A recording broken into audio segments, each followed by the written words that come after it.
Wild drum beats rumbled through the ground like distant thunder, pulsing in defiant rhythms and vibrating the hollows of my chest.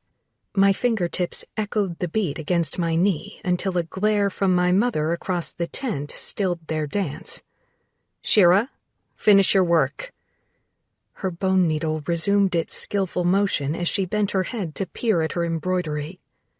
The dim oil lamp highlighted the silvery strands that seemed to thread her dark hair more each day, a trend that had begun a few years ago, when my father died against an Egyptian whipping post. I plucked at the black goat's wool in my lap, picking out thorny burrs, specks, and shards of leaves. The fibers snagged against my thirsty palms.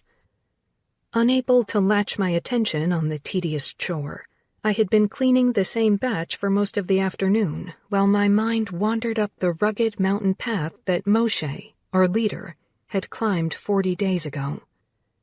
I imagined myself standing in his place, leaning on his staff and gazing out over the vast array of army tents that flooded the valley floor, surveying the multitude he had led out of Egypt. Countless Hebrews camped here alongside a large number of Gerim, Egyptians and other foreigners, all reveling in these last 3 months of freedom since the sea had swallowed Pharaoh's army. As soon as Moshe had vanished into the swirling storm that hovered over the summit, rumors began to multiply like flies on a rotting melon.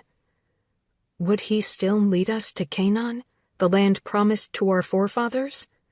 Or had he slipped over the backside of the mountain range to flee south toward Midian? Was the old man even alive?